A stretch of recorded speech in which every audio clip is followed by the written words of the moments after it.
Hey friends, just wanted to do a little video this evening and a quick shout out to the boys and girl down South Louisiana and South Mississippi, charter members of the Louisiana Mississippi Coonass Pipers Club. I'm going to roll out of here Saturday morning about 8 o'clock from the house, and I ought to roll into Baton Rouge about 11:15, 11:30. And I'll meet y'all at Don Juan's there in Baton Rouge. Looking forward to it. Looking forward to it.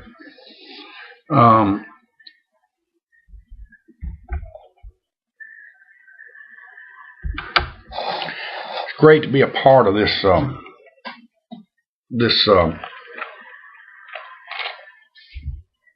little pipe club that we're getting started. Looking forward to it. Les, aka Calendar, Nathan and Rachel Campbell, Big Smoking Wolf, and myself, and I'm not sure who else is going to wind up showing up there, but we're going to meet and swap some stories and buy some tobacco and visit a little bit, probably eat a little lunch, and then I'm going to move on over that evening and eat dinner with my son and his fiance, and then head on back north to West Monroe, back up to God's country. So I'm smoking. Look, got to do the house keeping some Spanish Galleon from Just For Him, and I'm smoking it in my Uncle Raggy little handmade golden pipe. And that old Spanish Galleon is good indeed, I guarantee you.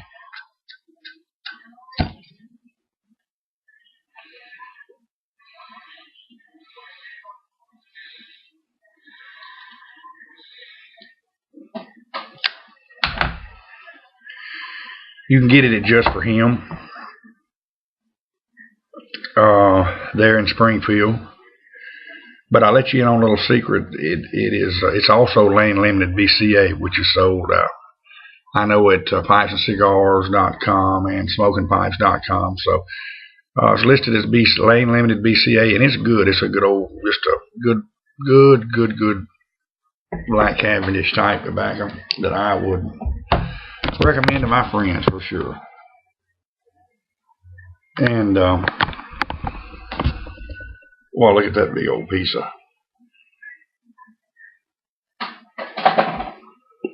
good rich Cavendish.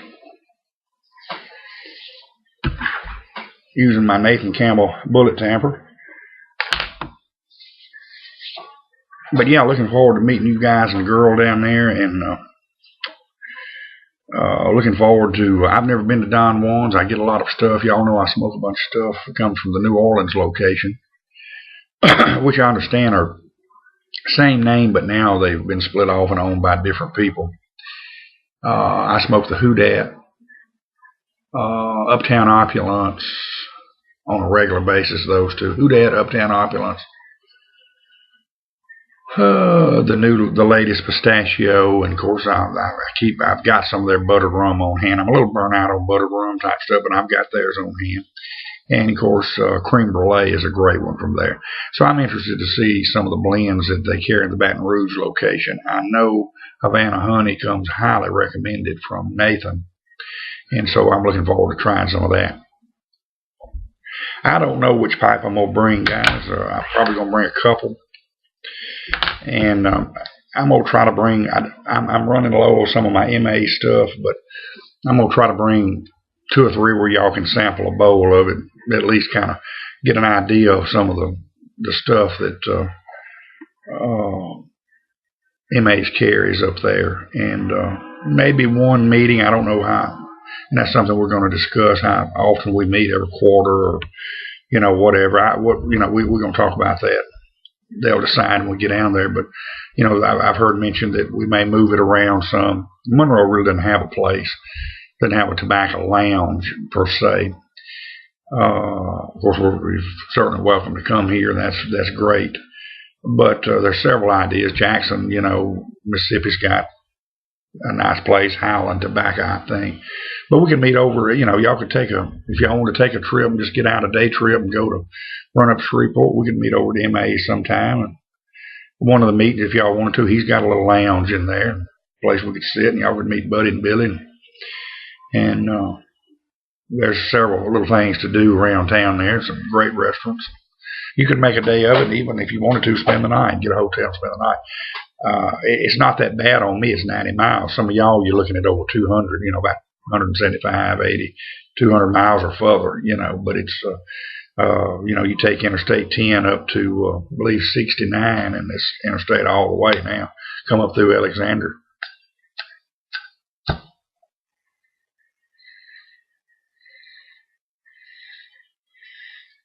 But had been hoping for a long time that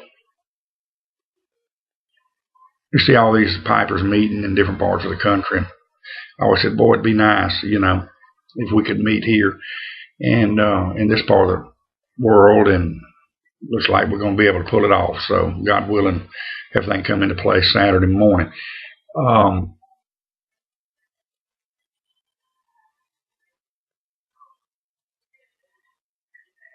I've got about a 180-mile drive from my house down there.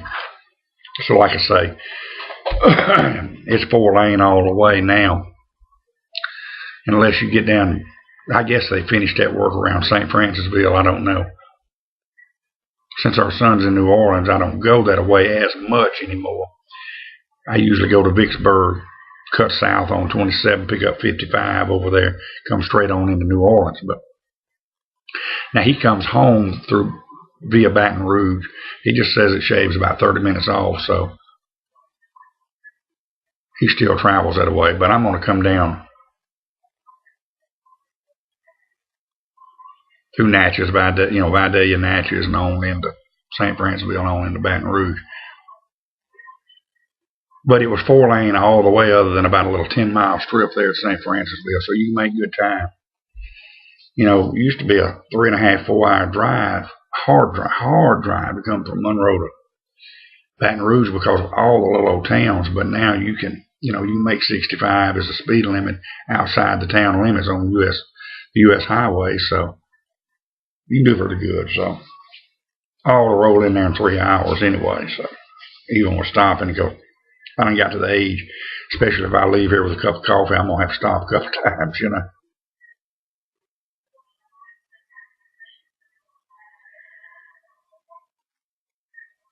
But like I say, not to sound redundant, but I'm sure looking forward to that.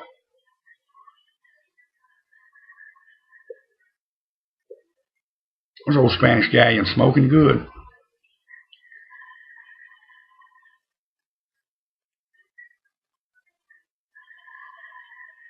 We had a new addition to the family today. Another cat. Lady customer of ours who's friends with my wife.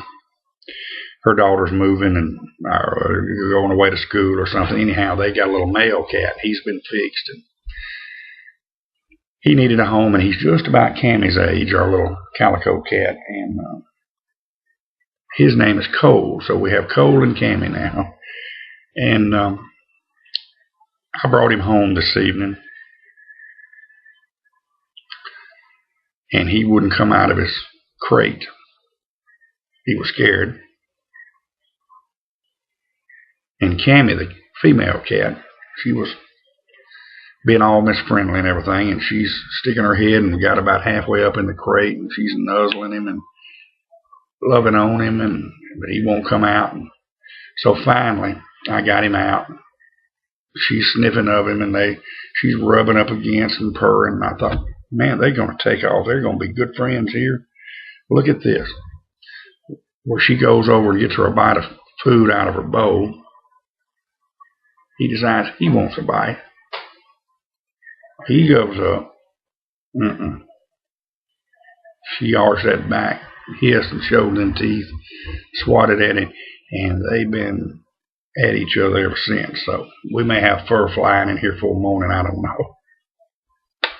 Everything was good until the food issue come up.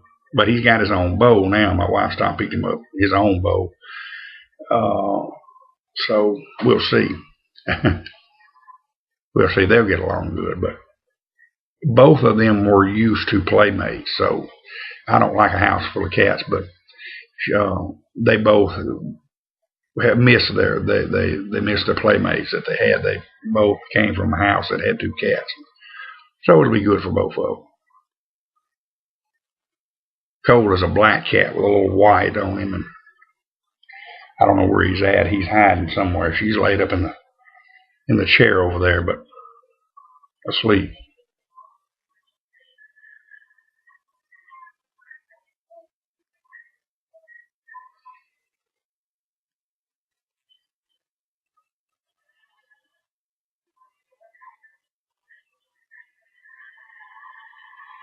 There's good smoke.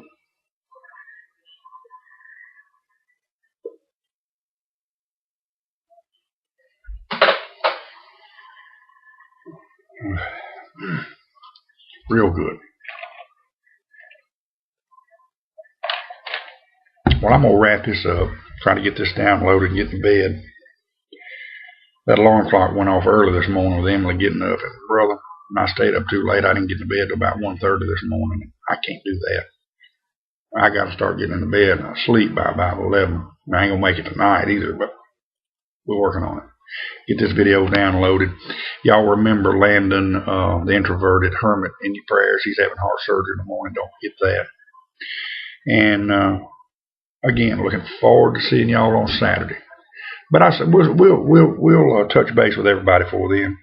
We'll see y'all in another video between now and Saturday, and certainly, hopefully, we'll have one Saturday. There are a couple of pipers on there who do not do videos, and as you know, Calendar is kind of like, remember that show, that Tim, shoot, I can't think of nothing. The Tool Time guy, he would meet the guy at the fence. So I don't know how much videoing we'll do, but if we can, whatever we can do, we'll do. But I'll certainly let y'all know how it goes. But we'll catch y'all for then. Y'all have a good one. Take care and God bless.